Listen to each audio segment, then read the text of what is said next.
நாயகன் படம் வெளியாகி 38 ஆண்டுகளுக்கு பிறகு கமல்ஹாசன் மணிரத்னம் இணைந்து உருவான திரைப்படம் தான் தக் லைஃப். இந்த திரைப்படம் ஜூன் 5ஆம் தேதி வெளியாகி இருந்தது. படத்தில் சிலம்பரசன், த்ரிஷா, அபிராமி, நாசர், ஜோஜோ ஜார்ஜ், அசோக் செல்வன் என பெரும் நடிகர் பட்டாளமே நடித்திருந்தனர். படத்திற்கு AR ரகுமான் இசையமைத்திருந்தார். படம் வெளியாகி 11 நாட்களை கடந்துள்ள நிலையில் வசூலில் மிகப்பெரிய சரிவை சந்தித்துள்ளது. தமிழ், தெலுங்கு, மலையாளம், கன்னடம், ஹிந்தி என 5 மொழிகளில் படம் உருவாக்கியிருந்த நிலையில் கன்னடம் தவிர பிற மொழிகளில் படம் வெளியாகியிருந்தது. கன்னட மொழி தமிழில் இருந்துதான் பிறந்தது என தக் லைஃப் இசை வெளியீட்டு விழாவில் கமல்ஹாசன் பேசியிருந்தது பெரும் சர்ச்சையை கிளப்பியது. இதனால் இந்த படத்தை கர்நாடகாவில் வெளியிட அனுமதிக்க கூடாது என நீதிமன்றத்தில் வழக்குகளும் தொடரப்பட்டது. மேலும் கர்நாடகா அரசும் கமலுக்கு எதிராக கருத்தை பதிவு செய்தது. இதன் காரணமாக கர்நாடகாவில் தக் லைஃப் திரைப்படம் வெளியாக்க முடியாத நிலை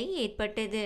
இதனையடுத்து இந்த படத்தை நடிகரும் தயாரிப்பாளருமான கமல்ஹாசன் தனது புதிய படமான தக் லைஃப் வெளியீட்டிற்கு பாதுகாப்பு வழங்க கோரி DGP காவல் ஆணையருக்கு உத்தரவிட கோரிய மனு கர்நாடகா உயர்நீதிமன்றத்தில் மனு தாக்கல் செய்திருந்தார். இந்த மனு நீதிபதி M. நாகபிரசன்னா தலைமையிலான அமர்வு இந்த வழக்கை விசாரித்தது.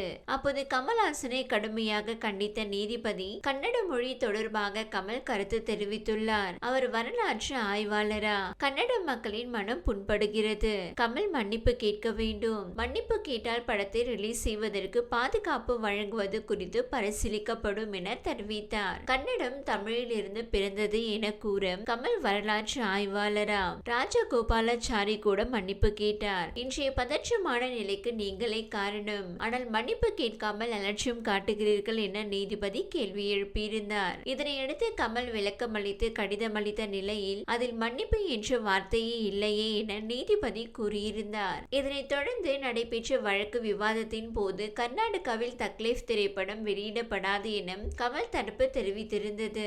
இதனை ஏற்றுக்கொண்ட நீதிபதி இந்த வழக்கு விசாரணையை ஒத்திவைத்திருந்தார். இதனிடையே உச்சநீதிமன்றத்தில் கமல் தரப்பில் வழக்கு தொடரப்பட்டிருந்தது. இந்த வழக்கு விசாரணை இன்று வந்த போது உச்சநீதிமன்ற நீதிபதிகள் கூறுகையில் திரைப்படம் தடையில்லா சான்றிதழ் பெற்றிருந்தால் அதனை எந்த பிரச்சனை இல்லாமல் திரையிடுவதற்காக பாதுகாப்பை அரசு உறுதி செய்ய வேண்டும் என உச்சநீதிமன்றம் தெரிவித்தது. தக் லைஃப் தொடர்பாக கர்நாடக ஐகோர்ட்டில் உள்ள வழக்குகளை உச்சநீதிமன்றத்துக்கு மாற்ற உத்தரவிடப்பட்டுள்ளது.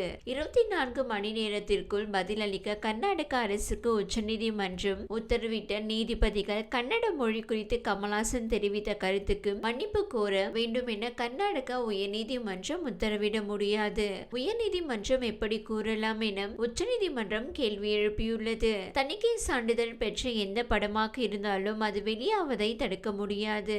சட்டத்தின் ஆட்சியை பாதுகாப்பது உயர் நீதிமன்றங்கள் உச்சநீதிமன்றத்தின் கடமை எனவும் நீதிபதிகள் தெரிவித்தனர்.